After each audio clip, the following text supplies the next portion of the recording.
मेरे प्यारे दोस्तों, स्वागत है आपका अपना YouTube channel motive happy study पर। रेलवे टेक्नीशियन एग्जाम 29 दिसंबर का सेकेंड शिफ्ट का जो पूछा गया प्रश्न है वो सभी देखते हैं यहाँ पर।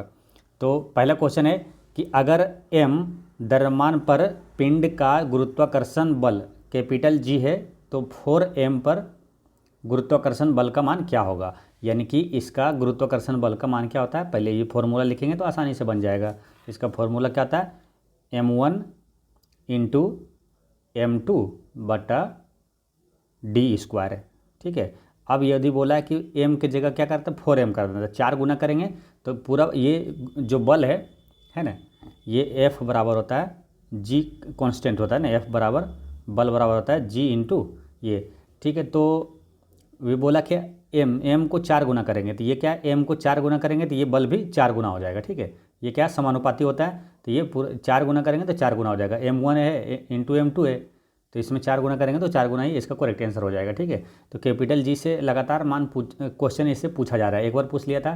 इसका एसआई मात्रक क्या होता है तो न्यूटन है ना, कैपिटल G का जो सार्वत्रिक गुरुत्वाकर्षण नियतांक है इसका एसआई मात्रक क्या है, न्यूटन मीटर स्क्वायर प्रति kg स्क्वायर। ठीक है, ये ध्यान रखना है। और इसका फॉर्मूला भी ये याद रखना है, F बराबर capital G into m1 into m2 बटा डी स्क्वायर, या तो r स्क्वायर भी रहता है यहाँ। ठीक है, तो ये ध्यान रखना है। नेक्स्ट है, वक्रता त्रिज्या +20 है तो फोकस दूरी और लेंस की प्रकृति बताएं। तो फोकस दूरी कैसा होगा इसका। ठीक है, तो देखिए फोकस दूरी इसका पूछा तो देखिए क्या होता है कि फोकस दूरी जो भी होता है इसका जो त्रिज्या है उसकी आधी होती है ना, त्रिज्या की आधी होती है। फोकस दूरी जो होता है वो वक्रता त्रिज्या की आधी होती है। तो वक्रता त्रिज्या 20 है तो ये कितना हो जाएगा, 10 सेंटीमीटर हो जाएगा। ठीक है, और ये प्लस में है तो लेंस कैसा हो जाएगा, उत्तल लेंस हो जाएगा। धनात्मक है तो ये उत्तल लेंस हो जाएगा, यानी कि 10 सेंटीमीटर और उत्तल लेंस इसका करेक्ट आंसर हो गया। ठीक है, यहाँ पर ध्यान देना, किसी लेंस या दर्पण की फोकस दूरी उसकी वक्रता त्रिज्या की आधी होती है। ये फॉर्मूला याद रखना है, काफ़ी आसानी से बन जाएगा, बस इसको आधा कर देना, आंसर हो गया। ठीक है, नेक्स्ट है, निम्नलिखित में से कौन पूर्ण वर्ग में इकाई के स्थान पर नहीं होगा। तो पूर्ण वर्ग में इकाई के स्थान पर यानी कि जिसके कोई भी संख्या हो जिसके अंत में 0, पूर्ण वर्ग वही हो सकता है जिसके अंत में 0, 1, 4, 5, 6 या 9 हो। ठीक है, यही जिसके अंत में वही पूर्ण वर्ग हो सकता है। अगर किसी संख्या में जैसे यहाँ 38 है, क्या इकाई अंक पर 8 है तो ये पूर्ण वर्ग नहीं हो सकता। कभी भी पूर्ण वर्ग में क्या होगा, कुछ संख्याएं जैसे 3 और 7 और 8, ठीक है, जिसके अंत में ये तीनों रहेगा ये कभी भी पूर्ण वर्ग नहीं हो सकता। 3, 7, 8, ठीक है, याद रखना है। तो यहाँ ऑप्शन में आपका था 8 तो इसका करेक्ट आंसर हो गया 8। क्या है, जिसके अंत इकाई स्थान पर रहेगा वो पूर्ण वर्ग नहीं हो सकता। ठीक है, तो ये चीज़ें ध्यान रखना है, 3, 7, 8। अब उसको छेड़ के बाकी जो है 0, 1, 4, 5, 6 या 9 ये जिसके अंत में रहेगा वो पूर्ण वर्ग होता है। ठीक है, नेक्स्ट है, ये कौन सी अधातु कमरे के तापमान पर द्रव अवस्था में पाई जाती है। तो द्रव अवस्था में पाई जाने वाला अधातु ब्रोमीन है। ये क्वेश्चन रिपीट हुआ है अभी है ना, एक बार और पूछा गया था, यही आपका रेलवे टेक्नीशियन में। ठीक है, और यही क्वेश्चन रिपीट हो गया। ठीक है, ये ऐसा नहीं कि धातु पूछा था कौन सा द्रव अवस्था में, यही सेम क्वेश्चन रिपीट हुआ है। तो कमरे के तापमान पर जो जो अधातु है द्रव अवस्था में ये है ब्रोमीन। और धातु अगर पूछे तो वो कोई क्या है, वो पारा है। ठीक है, तो वो भी ध्यान रखना है। ब्रोमीन एक अधातु है जो कमरे के तापमान द्रव अवस्था में पाई जाती है और ये आवर्त सारणी के 17वें समूह का हेलोजन तत्व है ना, 17वें समूह का ये हेलोजन तत्व है। इसका प्रतीक है Br और इसका परमाणु संख्या है ब्रोमीन का 35 है। नेक्स्ट क्वेश्चन है ना, थोड़ा इसमें और डिटेल्स देखते हैं। मानक ताप और दाब STP पर यह लाल भूरे रंग का द्रव होता है, यानी कि जो ब्रोमीन की बात कर रहे हैं। इसका गलनांक जो है 7.2 डिग्री सेल्सियस होता है, 19 डिग्री फ़ारेनहाइट होता है और क्वथनांक 58.8 डिग्री सेल्सियस होता है। ठीक है, और पृथ्वी की पपड़ी में ब्रोमीन घुलनशील और अघुलनशील ब्रोमाइड के रूप में यौगिकों में पाया जाता है। नेक्स्ट क्वेश्चन क्या था, कफ सिरप में किस प्रकार का अल्कोहल का उपयोग किया जाता है। तो कफ सिरप में एथेनॉल का उपयोग किया जाता है ना, C2H5OH यानी एथेनॉल का प्रयोग किया जाता है। कफ सिरप में एथेनॉल नामक अल्कोहल का इस्तेमाल किया जाता है। एथेनॉल एक अच्छा विलायक है, इसलिए इसका इस्तेमाल खांसी की दवाओं और टोनिन में किया जाता है। ठीक है। एथेनॉल एक अस्थिर, ज्वलनशील और रंगहीन तरल है। इसमें हल्की विशिष्ट गंध होती है। एथेनॉल एक मनोसक्रिय पदार्थ है। एथेनॉल का इस्तेमाल रासायनिक विलायक के रूप में और कार्बनिक यौगिकों के संश्लेषण में किया जाता है। एथेनॉल का इस्तेमाल एंटीसेप्टिक और कीटाणुनाशक के रूप में भी किया जाता है ना। एथेनॉल के जो इस्तेमाल है एंटीसेप्टिक और कीटाणुनाशक के रूप में भी किया जाता है। नेक्स्ट क्वेश्चन आया था कि अंडाशय देश का एक अहम हिस्सा है। तो अंडाशय किसका? तो महिला प्रजनन प्रणाली का ये हिस्सा है अंडाशय। अंडाशय महिला प्रजनन प्रणाली का ये अहम हिस्सा है। अंडाशय गर्भाशय के दोनों तरफ स्थित छोटे अंडाकार आकार के अंग होते हैं। अंडाशय में मादा युग्मक कोशिका यानी कि अंडाणु कोशिका होती है। विद्युत जल तापक विद्युत ऊर्जा को किस में बदलता है? तो विद्युत ऊर्जा को ये ऊष्मा में बदल देता है ना। विद्युत जल तापक यानी कि इलेक्ट्रिक हीटर जो है विद्युत ऊर्जा को ऊष्मा ऊर्जा में बदल देता है। विद्युत तापन की प्रक्रिया में विद्युत ऊर्जा ऊष्मा में बदल जाती है और विद्युत तापन से कमरे का तापन, खाना बनाना और पानी गर्म करना और कई तरह के औद्योगिक काम में किया जाता है। नेक्स्ट क्वेश्चन आया था कि वर्ल्ड चैंपियनशिप ऑफ लिजर्ड्स 2024 ये किस देश ने जीता? तो भारत ने जीता है ना। बर्मिंघम 2024 में वर्ल्ड चैंपियनशिप ऑफ लीजेंड्स के फाइनल में भारत ने पाकिस्तान को 5 विकेट से हराया और युवराज सिंह की अगुवाई में भारत ने 19.1 ओवर में 157 रन का लक्ष्य हासिल किया था। यानी कि भारत ने पाकिस्तान को हराया था। ठीक है। वर्ल्ड चैंपियनशिप ऑफ लीजेंड्स 2024 का खिताब जीता है। नेक्स्ट है कि समाज में असाधारण योगदान विशेष रूप से विकलांगता अधिकारों और सशक्तिकरण के क्षेत्र में किसको 2024 में प्रतिष्ठित पद्मश्री पुरस्कार से सम्मानित किया गया? तो डॉक्टर के.एस. राजन्ना को ये सम्मानित किया गया। किस क्षेत्र में? तो विशेष रूप से विकलांगता अधिकारों और सशक्ति के क्षेत्र में इसको डॉक्टर के.एस. राजन्ना को पुरस्कृत पद्मश्री अवार्ड दिया गया। अगर क्वेश्चन इस तरह होगा कि जो पद्मश्री अवार्ड दिया गया है डॉक्टर के.एस. राजन्ना वो किस राज्य से, कहाँ से? तो वो कर्नाटक से, ये भी याद रखना। ठीक है। तो के.एस. राजन्ना कहाँ? कर्नाटक के मांड्या जिला के रहने वाले हैं।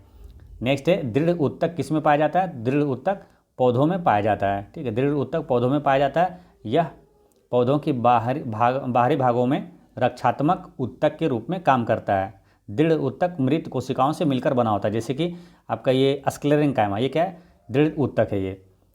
और स्क्लेरेंकाइमा में क्या है? मृत कोशिकाएं पाया जाता है। इन कोशिकाओं में जीन द्रव्य नहीं होता है। इन कोशिकाओं की आकृति गोलाकार तरह की होती है या डंबल की तरह होती है। इनकी लंबाई 1 मिलीमीटर से 550 मिलीमीटर तक हो सकती है। दृढ़ ऊतक लिग्निनी भित्तियों वाले सुदृढ़ ऊतक होते हैं। दृढ़ ऊतक जो है लिग्निनी भित्तियों वाले सुदृढ़ ऊतक होते हैं। नेक्स्ट है कि संतति कोशिकाओं के अणुसूत्र किस विभाजन के दौरान टूटकर आधे हो जाते हैं? तो आधे हो जाते हैं यानी अर्धसूत्री विभाजन है ना। आधे हो जाते हैं, अर्धसूत्री विभाजन इसका करेक्ट आंसर है। संतति कोशिकाओं के गुणसूत्र अर्धसूत्री विभाजन के दौरान क्या टूटकर आधे हो जाते हैं। अर्धसूत्री विभाजन कोशिका विभाजन की एक प्रक्रिया है। इसमें एक कोशिका 2 बार विभाजित होकर 4 संतति कोशिकाएं बनाती है। नेक्स्ट क्वेश्चन आया था कि जेप्टो के को फाउंडर और भारत के सबसे युवा अरबपति कौन है? तो वो केवल्य बोहरा है ना। केवल्य बोहरा इसका करेक्ट आंसर है। क्विक कॉमर्स कंपनी जेप्टो के को फाउंडर केवल्य बोहरा और आदित्य पालीचा भारत के सबसे युवा अरबपति है। नेक्स्ट है कि इसमें और डिटेल्स क्या है? केवल्य जो बोहरा है जेप्टो के को फाउंडर और भारत के सबसे युवा अरबपति है। अब साल 2024 के हुरून इंडिया रिच लिस्ट में उनका नाम पहले नंबर पर है ना। 21 साल के उम्र में उनकी कुल संपत्ति 3600 करोड़ रुपया है। आदित्य पालीचा और जेप्टो के को फाउंडर और भारत के दूसरे सबसे युवा अरबपति है। साल 2024 के हुरून इंडिया रिच लिस्ट में उनका नाम दूसरे नंबर पर है। उनकी कुल संपत्ति 4300 करोड़ रुपया है। नेक्स्ट क्वेश्चन आया था क्या? ब्रायोफिल्म किस प्रकार से प्रजनन करता है? तो ब्रायोफिल्म जो है पत्तियों द्वारा प्रजनन करता है। ब्रायोफिल्म पौधा अपने पत्तियों के जरिए अलैंगिक रूप से प्रजनन करता है। अलैंगिक रूप से प्रजनन करता है पत्तियों द्वारा और इसे वायु पौधा भी कहा जाता है। ब्रायोफिल्म में प्रजनन की प्रक्रिया इस प्रकार है कि ब्रायोफिल्म की पत्तियां बड़ी होती है और उनके किनारों पर खांचे होते हैं। नेक्स्ट आया था कि पदार्थों के कणों के कुछ अभिलाक्षणिक गुण है ना। इसके बारे में पूछा था कि पदार्थों के कणों के कुछ अभिलाक्षणिक गुण क्या है ना, इस तरह से पूछा था। तो आप इसको जानते हैं तो आप आसानी से उसका आंसर लगा सकते हैं। देखिए इसका जो गुण है ये सभी है, और जो इस सब में से नहीं होगा वही आंसर हुआ होगा। ठीक है, देखिए पदार्थों के कणों के कुछ अभिलाक्षिक गुण में है कि पदार्थ के कण बहुत छोटे होते हैं और स्वतंत्र रूप से मौजूद हो सकते हैं। तो क्या होता है, बहुत छोटा होता है। अब मान के चलिए ऑप्शन में रहता है कि बहुत बड़े होते हैं, तो ये गलत हो जाता है ना।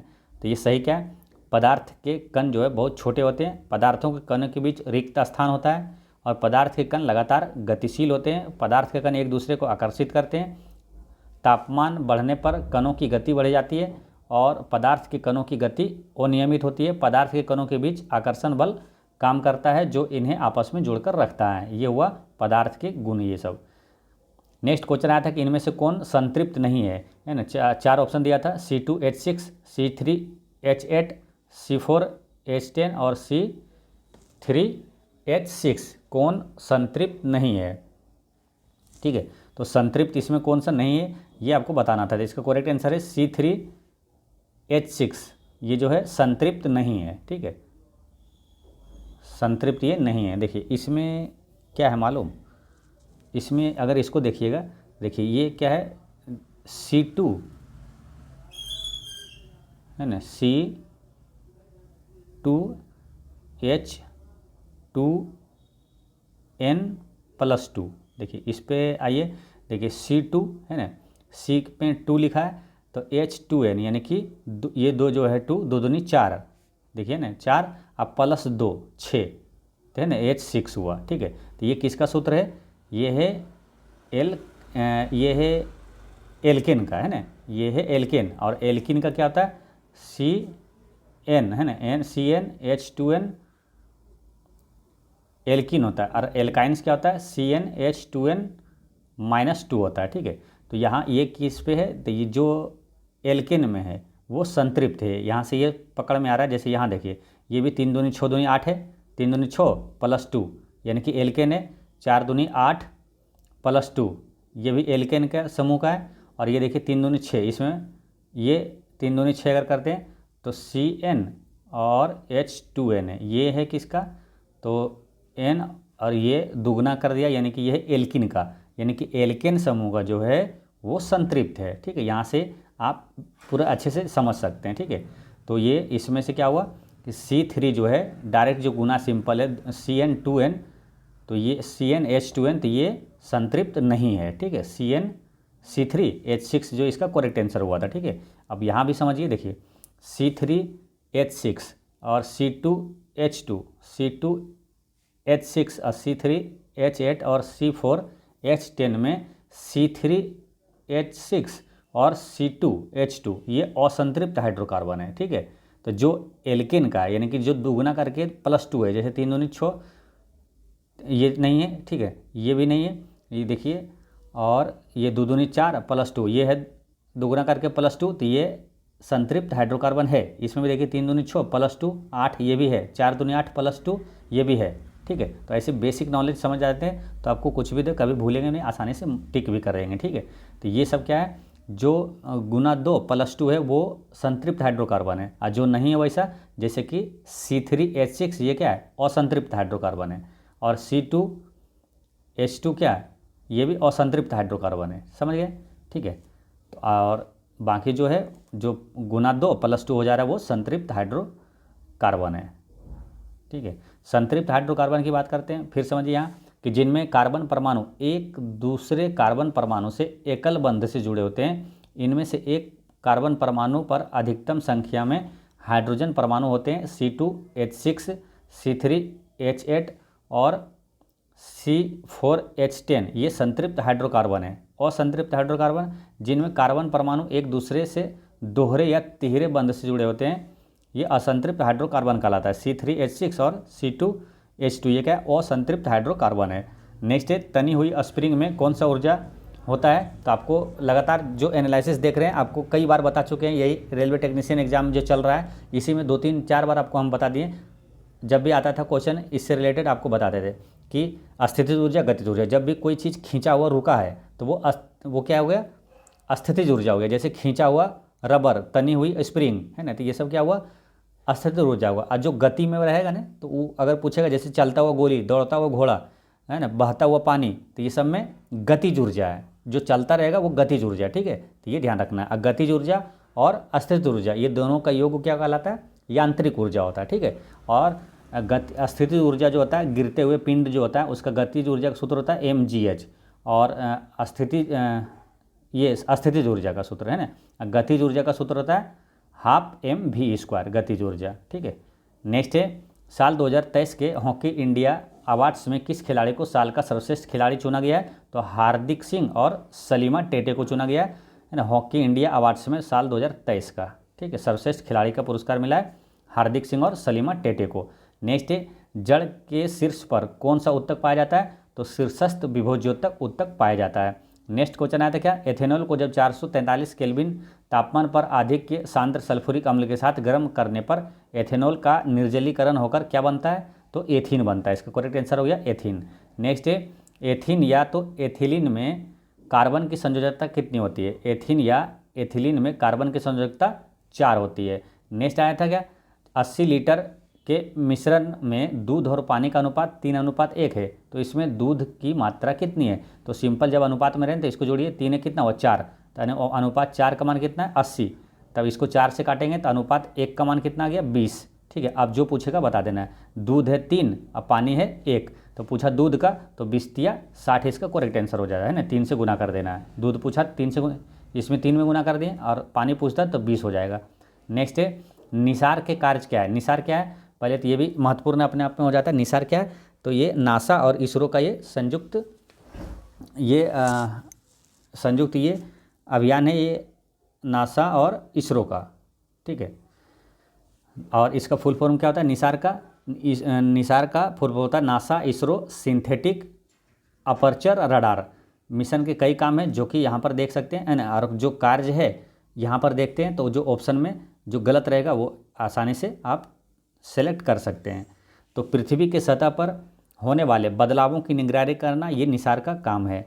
पारिस्थितिकी तंत्र की गड़बड़ी को पहचानना ये है। बर्फ़ की चादर के पिघलने की दर की निगरानी करना, भूकंप, सुनामी, ज्वालामुखी, भूस्खलन जैसे प्राकृतिक खतरों की निगरानी करना, भूजल आपूर्ति की निगरानी में मदद करना, है ना, पृथ्वी की पपड़ी के विकास और स्थिति के बारे में जानकारी देना, वैज्ञानिकों को पृथ्वी की प्रक्रिया और बदलती जलवायु को बेहतर ढंग से समझने में मदद करना, और भविष्य में संसाधन और जोखिम प्रबंधन में मदद करना, ये निसार के कार्य है सभी। नेक्स्ट है कि एपिथेलियम या उपकला उत्तक के कार्य क्या है? तो ये ध्यान रखना है, एपिथेलियम या उपकला उत्तक के कार्य अगर पूछा तो इसमें क्या क्या है? देखिए, सुरक्षा, उपकला उत्तक शरीर को शारीरिक, रासायनिक और जैविक टूट फूट से बचाता है। अवशोषण, पाचन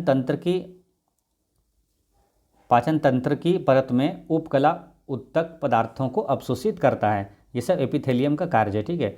अस्त्राव है, संवेदना है ना, उत्सर्जन है, विनियमन है, अंगों को सहारा देना है, ठीक है। तो अस्त्राव में क्या होता है? उपकला उत्तक कई तरह के पदार्थों का अस्त्राव करता है, जैसे कि पसीना, बलगम और एंजाइम। संवेदना में उपकला उत्तक संवेदना का पता लगाता है। उत्सर्जन, उपकला जो उत्तक है अंतर्निहित उत्तकों और शरीर गुहा के बीच रसायनों का विनियमन और उत्सर्जन करता है। अंगों को सहारा यानी उपकला उत्तक अंगों को यांत्रिक अवलंब यानी सहारा भी देता है। तो ये सब है क्या? तो ये उपकला उत्तक के ये सारे गुण हैं, ठीक है। एपिथेलियम का ये सारे कार्य है, तो इस हिसाब से आपका आंसर आप समझ सकते हैं क्या होगा। तो मालाबार 2024 नौसैनिक अभ्यास में ऑस्ट्रेलिया की तरफ से Anzac class frigate Hamas Stuart भाग लिया था ना। क्वेश्चन पूछा था क्या? मालाबार 2024 नौसैनिक अभ्यास में ऑस्ट्रेलिया की तरफ से कौन सा जहाज भाग लिया था? तो ये एंजेक क्लास फ्रिगेट HMAS ये स्टुअर्ट भाग लिया था, ठीक है। तो इसका करेक्ट आंसर ये हुआ। देखिए, साल 2024 में मालाबार सैन्य अभ्यास में ऑस्ट्रेलिया की तरफ से एंजेक क्लास फ्रिगेट न मतलब हमास बोल सकते हैं ना, स्टुअर्ट ने हिस्सा लिया था। इस जहाज़ के साथ ऑस्ट्रेलिया ने MH-60R हेलीकॉप्टर और P-8 समुद्री गश्ती विमान भी भेजा था। तो अगर पूछे कि ऑस्ट्रेलिया ने जो मालाबार सैन्य अभ्यास में कौन सा हेलीकॉप्टर भेजा था, तो MH-60R, और समुद्री गश्ती कौन सा था? P-8, ठीक है। तो ये ध्यान रखना है। अच्छा, भारत और ऑस्ट्रेलिया के बीच संयुक्त सैन्य अभ्यास का नाम क्या है? तो भारत और ऑस्ट्रेलिया के बीच संयुक्त सैन्य अभ्यास है आस्ट्रा हिंद है। और 2024 में ये कहाँ हुआ था? तो महाराष्ट्र के पुणे में हुआ था, ठीक है, ये नवंबर 2024 में। नेक्स्ट है खंडन विधि से प्रजनन करने वाले जीव है, तो खंडन विधि से प्रजनन करने वाले जीव कौन सा है अगर पूछा है तो क्या है, इसमें से जो भी ऑप्शन में रहेगा वो आंसर हो जाएगा, ठीक। तो खंडन विधि से प्रजनन करने वाले जीव कौन कौन सा है, spirogyra, filaments, cyanobacteria, moulds, lichen, sponge, acoel, flatworm, कुछ एनेलिड, कृमि, समुद्री सितारे, अमीबा और प्लाज्मोडियम, ये इस खंडन विधि द्वारा प्रजनन करने वाले जीव है। खंडन विधि से कुछ और जुड़ी बातें क्या रखना याद, खंडन विधि में किसी पादप के कुछ खंड हो जाते हैं और हर खंड एक नए जीव में विकसित हो जाता है, ये खंडन विधि का कमाल है। समुद्री सितारों में विखंडन के जरिए अलैंगिक प्रजनन होता है। अगर समुद्री सितारे की कोई भुजा टूट जाए तो वो भुजा नए समुद्री सितारे में बदल जाती है। अमीबा एक कोशिकीय जीव है और यह द्विआधारी यानी कि बाइनरी विखंडन के जरिए प्रजनन करता है। मलेरिया परजीवी प्लाज्मोडियम बहुविखंडन के जरिए प्रजनन करता है। जीवाणु द्विखंडन के जरिए प्रजनन करते हैं। नेक्स्ट क्वेश्चन आया था कि 8 मीटर 54 सेंटीमीटर लंबी एक डोरी को बराबर लंबाई के 7 टुकड़ों में काटा जाता है, तो प्रत्येक टुकड़े की लंबाई क्या होगा। तो पहले इसको क्या है 8 मीटर कितना 54 सेंटीमीटर है, तो इसको सेंटीमीटर में अगर बदल देते हैं तो 800 कितना हो जाता है 54, ठीक 854 सेंटीमीटर। अब 7 से इससे भागा दीजिए, प्रत्येक टुकड़े की लंबाई पूछा तो 7 से भागा देंगे। एक टुकड़े 7 टुकड़े में बांटना है तो 7 से भागा दीजिए, है ना, 7 कहिए 7 और फिर बचा कितना 1 और 5 7 दूनी 14, 7 दूनी 14, 122 सेंटीमीटर हुआ एक टुकड़े की लंबाई, ठीक है। तो सेंटीमीटर में अगर ऑप्शन में होगा तो 122 सेंटीमीटर आंसर हो जाएगा। अगर मीटर में है तो 0.2 अंक के बाद बैठा दीजिए, यानी 1.22 मीटर इसका करेक्ट आंसर हो जाएगा। नेक्स्ट है कॉपर के विद्युत अपघटन में किसका जलीय विलयन इलेक्ट्रोलाइट के रूप में इस्तेमाल किया जाता है। तो कॉपर सल्फेट का जलीय विलयन जो है इलेक्ट्रोलाइट के रूप में इस्तेमाल किया जाता है। मोइदम के बारे में पूछा है, तो मोइदम से यूँ समझिए कि तीसरा बार क्वेश्चन पूछा है ना। मोइदम किस राज्य में स्थित भारत का 43वां यूनेस्को विश्व धरोहर स्थल है, तो ये असम में है, ठीक है। और ये विश्व धरोहर समिति 46वें सत्र में इसको शामिल किया गया था जुलाई 2024 में। और ये विश्व धरोहर समिति जो है 46वां सत्र कहाँ हुआ था, तो नई दिल्ली में हुआ था, ये ध्यान रखना है, ठीक है। आपको विश्व धरोहर स्थल से आपको लगातार आपको हम बताते रहे हैं, ठीक है, कि कौन कौन सा विश्व धरोहर है। तो आपको कई बार 3-4 बार आपको बता दिए, आपको याद भी हो गया होगा, ठीक है। आपको क्या है लिखना भी चाहिए, कभी कभी है लिखते हैं तो क्या है और आसानी से आपको क्या है रिवीजन होता है और हमेशा हमेशा के लिए याद हो जाता है। जैसे 40वां विश्व धरोहर स्थल पूछे वो कौन सा है, तो धौलावीरा है, कहाँ है, गुजरात में, ठीक है। दोनों सारी चीज़ें याद रखना, मतलब कौन सा है 40वां और कहाँ है, ठीक है। तो 40वां विश्व धरोहर स्थल है धौलावीरा गुजरात में। 41वां पूछे शांति निकेतन है पश्चिम बंगाल में। 42वां विश्व धरोहर स्थल है, 42वां कौन सा है, होयसल मंदिर समूह है जो कि कर्नाटक में है। और 43वां मोइदम है असम में, ठीक है। नेक्स्ट क्वेश्चन है पौधों में लचीलापन जो है उत्तक के कारण होता है। ये क्वेश्चन भी रिपीट हुआ है, 2 से 3 बार ये रिपीट हो चुका है लचीलापन। और आपको हमेशा शुरू से बता रहे हैं 3 उत्तक काफ़ी महत्वपूर्ण पौधे वाला ये कोलेंकाइमा, स्क्लेरेंकाइमा और प्रेंकाइमा, तीनों के बारे में बताते हैं जब भी क्वेश्चन आता है कि तीनों के बारे में बताएं, ठीक है। जो लोग क्लास कर रहे हैं वो तो आसानी से इसको ठीक करके आए हुए हैं, ठीक है। जैसे कोलेंकाइमा क्या लचीलापन जो है कोलेंकाइमा, और पौधों को कठोरता और मजबूती जो प्रदान करता है वो स्क्लेरेंकाइमा। तो क्वेश्चन अगर आए कि पौधों में कठोरता और मजबूती कौन प्रदान करता है, तो स्क्लेरेंकाइमा उत्तक। और प्रकाश संश्लेषण में या तो भोजन के भंडारण में जो भाग लेता है वो कौन सा उत्तक है, वो है प्रेंकाइमा। प्रकाश संश्लेषण प्रेंकाइमा, ऐसे रिलेट कर लेना है। और जाइलम उत्तक क्या करता है, जल का वहन करता है, आप फूड का वहन करता है, फ्लोएम है ना, फ्लोएम उत्तक फूड का वहन करता है। नेक्स्ट मानव शरीर में सबसे लंबी कोशिका कौन सी होती है, तो वह तंत्रिका कोशिका है ना। तंत्रिका तंत्र की इकाई क्या होता है, तो न्यूरॉन होता है। और किडनी की इकाई पूछे तो नेफ्रॉन होता है। नेक्स्ट निम्नलिखित में से कौन जैव निम्नीयकरण है, तो जैव निम्नीयकरण अगर चीज़ जान जाते हैं कि क्या है तो वो आसानी से आप छांट के आंसर टिक कर सकते हैं, क्योंकि ऑप्शन में अलग अलग तरीके से कई बार अलग अलग तरीके से आएगा। तो बस चीज़ें जानना है कि जैव निम्नीयकरण होता क्या है। तो जैव निम्नीयकरण क्या प्राकृतिक रूप से वो खराब या तो टूट जाते हैं, जैव निम्नीकरण पदार्थ कहलाते हैं, यानी कि जो ऐसा पदार्थ जो आसानी से नष्ट हो जाए, ठीक है, आसानी से उसको अपघटित हो जाए, वो जैव निम्नीकरण पदार्थ कहलाता है। जो नहीं हो तो वो अजैव निम्नीकरण पदार्थ कहलाता है, ठीक है। जैसे कागज आसानी से ये अपघटित हो जाता है, नष्ट हो जाता है, तो ये क्या है, जैव निम्नीकरण पदार्थ है। ऊन, लकड़ी, घास, फूल, चमड़ा और फलों के छिलके, केक, नींबू का रस, ये सब जैव निम्नीकरणीय पदार्थ है। ठीक है, तो इसमें से जो भी ऑप्शन होगा आंसर हो जाएगा। ठीक है, इस टाइप का कुछ भी और भी रह सकता है जो कि आसानी से वो अपघटित हो जाए। अब जैसे प्लास्टिक है तो वो क्या है, आसानी से अपघटित नहीं होता, वो अजैव निम्नीकरणीय पदार्थ है। वो पौधों में जड़ें, तने और जड़ों की लंबाई में वृद्धि का क्या कारण है, तो शीर्षस्थ विभुज्योतक है। शीर्षस्थ विभुज्योतक के कारण ये वृद्धि होता है। मैग्नीशियम और मैग्नीज अम्ल से क्रिया करके कौन सा गैस छोड़ता है, तो हाइड्रोजन गैस है ना। मैग्नीशियम और मैग्नीज धातुएं बहुत पतले नाइट्रिक एसिड के साथ अभिक्रिया करके हाइड्रोजन गैस छोड़ता है। ठीक है, यहाँ पर समीकरण देख सकते हैं, मैग्नीशियम और बहुत पतला है ना नाइट्रिक एसिड के साथ मिलकर क्या किया, हाइड्रोजन गैस यहाँ छोड़ता है ना। देखिए ये हाइड्रोजन गैस। ठीक है, नेक्स्ट है कि धातुएं अम्ल के साथ अभिक्रिया करके हाइड्रोजन गैस बनाती है। मैग्नीशियम और ऑक्सीजन के साथ अभिक्रिया करके मैग्नीशियम ऑक्साइड बनाता है। ठीक है, नेक्स्ट क्वेश्चन क्या पूछा था, ये तो आपको बता ही दिया है ना कि उत्तल दर्पण की अगर वक्रता त्रिज्या 20 है तो इसकी फोकस दूरी क्या होगा, फोकस दूरी वक्रता त्रिज्या की आधी होती है, यानी 10 सेंटीमीटर हो जाएगा। नेक्स्ट है एल्युमिनियम, मैग्नीशियम, कॉपर और आयरन में सबसे कम प्रतिक्रियाशील धातु कौन सा है। ये लगातार कम से कम आपको यूँ समझिए इस चैप्टर से, इस क्वेश्चन से, ये चार्ट से आपको जो बता रहे हैं 10 बार क्वेश्चन पूछ लिया गया। ठीक है, आपको बार बार बताते हैं कि ये चार्ट याद करके रखिए, कोई भी क्वेश्चन बन जाएगा। अब जैसे इसी में पूछा कि एल्युमिनियम, मैग्नीशियम, कॉपर और आयरन में सबसे कम प्रतिक्रियाशील कौन सा है, तो ये वाला चार्ट ऐसे देखिएगा ना, जो ये चारों में से जो सबसे नीचे रहेगा वो कम प्रतिक्रियाशील होगा। ठीक है, ये चारों में से जो सबसे नीचे होगा तो वही कम प्रतिक्रियाशील होगा। अब देखते हैं एल्युमिनियम, मैग्नीशियम, कॉपर और आयरन में कौन नीचे है। देखिए एल्युमिनियम यहाँ है ना, एल्युमिनियम, आयरन कहाँ है, यहाँ है। और क्या बोला, एल्युमिनियम, आयरन यहाँ देख लिए, और कॉपर कहाँ है, कॉपर यहाँ है। ठीक है, देखिए यानी कि आयरन आंसर नहीं होगा, एल्युमिनियम आंसर नहीं होगा, क्योंकि ये कॉपर नीचे यानी कि सबसे कम ये वाला होगा। ठीक है, और एक और कौन था,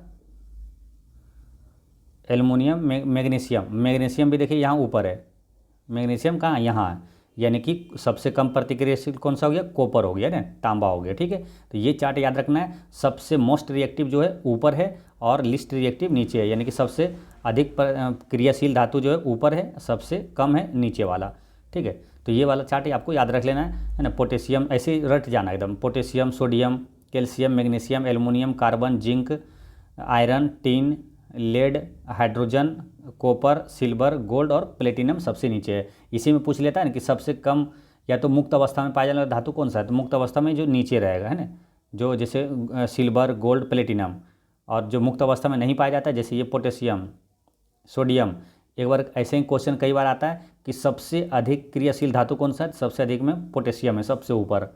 ठीक है, नेक्स्ट है क्लोर क्षार अभिक्रिया प्रक्रिया से उत्पाद क्या बनता है, तो क्लोर क्षार प्रक्रिया से क्लोरीन और कास्टिक सोडा या तो पोटास का उत्पादन होता है। कास्टिक सोडा यानी सोडियम हाइड्रोक्साइड है ना, तो क्लोर क्षार से क्या बनता है, क्लोरीन और सोडियम हाइड्रोक्साइड। तो शायद ऑप्शन में आपका सोडियम हाइड्रोक्साइड था, जिसका करेक्ट आंसर हो गया कास्टिक सोडा यानी सोडियम हाइड्रोक्साइड। ठीक है, अमोनियम सल्फेट का सूत्र पूछा था, तो अमोनियम सल्फेट का सूत्र क्या होता है, NH4 और SO4 होता है। यूनेस्को ने आधिकारिक तौर पर भारत का पहला साहित्य शहर किसे घोषित किया, तो आधिकारिक तौर पर भारत का पहला साहित्य शहर केरल के कोझिकोड शहर को ये घोषित किया है ना, केरल के कोझिकोड को। ठीक है, तो ये ध्यान रखना है। तो दोस्तों इस तरह से आपका शिफ्ट 2 में पूछा गया प्रश्न होता है समाप्त। मिलते हैं नेक्स्ट वीडियो में, पढ़ते रहें, मुस्कुराते रहें। जय हिंद दोस्तों।